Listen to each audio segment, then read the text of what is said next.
اللہ ہی تو ہے جس نے سچائی کے ساتھ یہ کتاب نازل کی اور عدل و انصاف کی ترازو بھی. اور تم کو کیا معلوم، شاید قیامت قریب ہی آ پہنچی ہو. جو لوگ اس پر یعنی قیامت پر ایمان نہیں رکھتے وہ اس کے لیے جلدی مچا رہے ہیں، اور جو مومن ہیں وہ اس سے ڈرتے ہیں اور جانتے ہیں کہ وہ یقینی ہے. دیکھو جو لوگ قیامت میں جھگڑتے ہیں وہ پرلے درجے کی گمراہی میں ہیں. اللہ اپنے بندوں پر مہربان ہے، وہ جس کو چاہتا ہے رزق دیتا ہے اور وہ زور آور ہے، غالب ہے.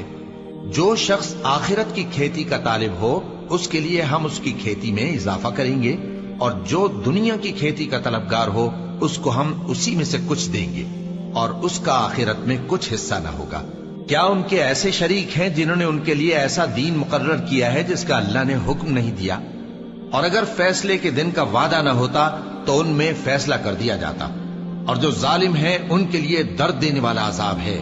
تم دیکھو گے کہ ظالم اپنے اعمال کے وبال سے ڈر رہے ہوں گے اور وہ ان پر پڑھ کر رہے گا.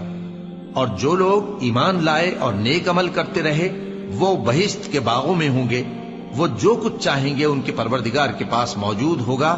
یہی بڑا فضل ہے، یہی وہ انعام ہے جس کی اللہ اپنے ان بندوں کو جو ایمان لاتے اور عمل نیک کرتے ہیں بشارت دیتا ہے. کہہ دو کہ میں اس کا تم سے کچھ صلہ نہیں مانگتا مگر تم کو قرابت کی محبت کا لحاظ تو چاہیے. اور جو کوئی نیکی کرے گا ہم اس کے لیے اس میں ثواب بڑھائیں گے. بے شک اللہ بخشنے والا ہے، قدردان ہے. کیا یہ لوگ یہ کہتے ہیں کہ پیغمبر نے اللہ پر جھوٹ باندھ لیا ہے؟ اگر اللہ چاہے تو اے نبی تمہارے دل پر مہر لگا دے. اور اللہ جھوٹ کو نابود کرتا ہے اور اپنی باتوں سے حق کو ثابت کرتا ہے. بے شک وہ دلوں کی باتوں تک سے واقف ہے. اور وہی تو ہے جو اپنے بندوں کی توبہ قبول کرتا ہے اور ان کے قصور معاف فرماتا ہے، اور جو کچھ تم کرتے ہو وہ جانتا ہے. اور جو لوگ ایمان لائے اور عمل نیک کرتے رہے ان کی دعا قبول فرماتا اور ان کو اپنے فضل سے مزید عطا کرتا ہے. اور جو کافر ہیں ان کے لیے سخت عذاب ہے. اور اگر اللہ اپنے سب بندوں کے لیے رزق میں فراخی کر دیتا تو وہ زمین میں فساد کرنے لگتے، لیکن وہ جس قدر چاہتا ہے اندازے کے ساتھ نازل کرتا ہے. بے شک وہ اپنے بندوں کو جانتا ہے، دیکھتا ہے. اور وہی تو ہے جو لوگوں کی نا امید ہو جانے کے بعد میں برساتا اور اپنی رحمت یعنی بارش کی برکت کو پھیلا دیتا ہے. اور وہ کارساز ہے، لائق حمد و ثنا ہے. اور اسی کی نشانیوں میں سے ہے آسمانوں اور زمین کا پیدا کرنا اور ان جانوروں کا جو اس نے ان میں پھیلا رکھے ہیں. اور وہ جب چاہے ان کے جمع کر لینے پر قادر بھی ہے. اور جو مصیبت تم پر واقع ہوتی ہے سو تمہارے اپنے کرتوتوں سے، اور وہ بہت سے گناہ تو معاف کر دیتا ہے. اور تم زمین میں اللہ کو عاجز نہیں کر سکتے، اور اللہ کے سوا نہ تمہارا کوئی دوست ہے اور نہ مددگار. اور اسی کی نشانیوں میں سے سمندر میں چلنے والے جہاز ہیں پہاڑوں جیسے. اگر اللہ چاہے تو ہوا کو ٹھہرا دے کہ جہاز اس کی سطح پر کھڑے رہ جائیں. ہر صبر اور شکر کرنے والے کے لیے ان باتوں میں قدرت کے نمونے ہیں. یا ان کے اعمال کے سبب ان کو تباہ کر دے اور بہت سو کو معاف بھی کر دے. اور سزا اس لیے دی جائے کہ جو لوگ ہماری آیتوں میں جھگڑتے ہیں وہ جان لیں کہ ان کے لیے کوئی جائے فرار نہیں. لوگوں، جو مال و متاع تم کو دیا گیا ہے وہ دنیا کی زندگی کا ناپائیدار فائدہ ہے، اور جو کچھ اللہ کے ہاں ہے وہ بہتر اور باقی رہنے والا ہے.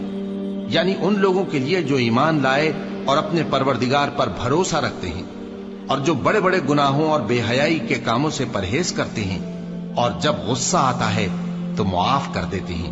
اور جو اپنے پروردگار کا فرمان قبول کرتے ہیں اور نماز پڑھتے ہیں اور اپنے کام آپس کے مشورے سے کرتے ہیں، اور جو مال ہم نے ان کو عطا فرمایا ہے اس میں سے خرچ کرتے ہیں. اور جو ایسے ہیں کہ جب ان پر ظلم و زیادتی ہو تو مناسب طریقے سے بدلہ بھی لیتے ہیں. اور برائی کا بدلہ تو اسی طرح کی برائی ہے، مگر جو درگزر کرے اور معاملے کو درست کر دے تو اس کا بدلہ اللہ کے ذمے ہے. اس میں شک نہیں کہ وہ ظلم کرنے والوں کو پسند نہیں فرماتا. اور جس پر ظلم ہوا ہو اگر وہ اس کے بعد انتقام لے لے تو ایسے لوگوں پر کچھ الزام نہیں. الزام تو ان لوگوں پر ہے جو لوگوں پر ظلم کرتے ہیں اور ملک میں ناحق فساد پھیلاتے ہیں. یہی لوگ ہیں جن کو تکلیف دینے والا عذاب ہوگا. اور جو صبر کرے اور قصور معاف کر دے تو یہ بڑی ہمت کے کام ہیں. اور جس شخص کو اللہ گمراہ رہنے دے تو اس کے بعد اس کا کوئی دوست نہیں. اور تم ظالموں کو دیکھو گے کہ جب وہ دوزخ کا عذاب دیکھیں گے تو کہیں گے کیا دنیا میں واپس جانے کی کوئی سبیل ہے؟ اور تم ان کو دیکھو گے کہ دوزخ کے سامنے لائے جائیں گے، ذلت سے عاجزی کرتے ہوئے چھپی نگاہ سے دیکھ رہے ہوں گے، اور مومن لوگ کہیں گے کہ گھاٹے میں رہنے والے تو وہ ہیں جنہوں نے قیامت کے دن اپنے آپ کو اور اپنے گھر والوں کو خسارے میں ڈالا۔ دیکھو کہ بے انصاف لوگ ہمیشہ کے دکھ میں پڑے رہیں گے، اور اللہ کے سوا ان کے کوئی دوست نہ ہوں گے کہ اللہ کے سوا ان کو مدد دے سکیں، اور جس کو اللہ گمراہ رہنے دے اس کے لیے ہدایت کا کوئی رستہ نہیں۔ ان سے کہہ دو کہ قبل اس کے کہ وہ دن جو ٹلے گا نہیں اللہ کی طرف سے آ موجود ہو، اپنے پروردگار کا حکم قبول کر لو۔ اس دن تمہارے لیے نہ کوئی جائے پناہ ہوگی اور نہ تم سے گناہوں کا انکار ہی بن پڑے گا۔ پھر اگر یہ منہ پھیر لیں تو ہم نے تم کو ان پر نگہبان بنا کر نہیں بھیجا، تمہارا کام تو صرف احکام کا پہنچا دینا ہے۔ اور جب ہم انسان کو اپنی رحمت کا مزہ چکھاتے ہیں تو وہ اس سے خوش ہو جاتا ہے، اور اگر ان کو انہی کے اعمال کے سبب کوئی سختی پہنچتی ہے تو سب احسانوں کو بھول جاتا ہے۔ بے شک انسان بڑا ناشکرا ہے۔ تمام بادشاہت اللہ ہی کی ہے، آسمانوں کی بھی اور زمین کی بھی۔ وہ جو چاہتا ہے پیدا کرتا ہے، جسے چاہتا ہے بیٹیاں عطا کرتا ہے اور جسے چاہتا ہے بیٹے بخشتا ہے، یا ان کو بیٹے اور بیٹیاں دونوں عنایت فرماتا ہے، اور جس کو چاہتا ہے بے اولاد رکھتا ہے۔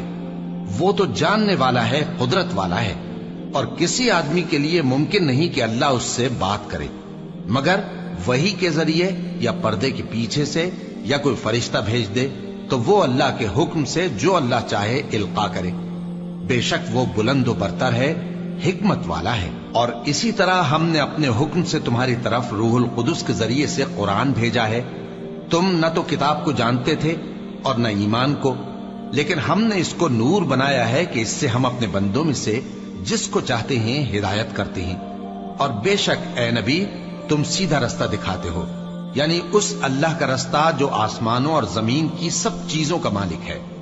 دیکھو سب کام اللہ کی طرف رجوع ہوں گے اور وہی ان میں فیصلہ کرے گا۔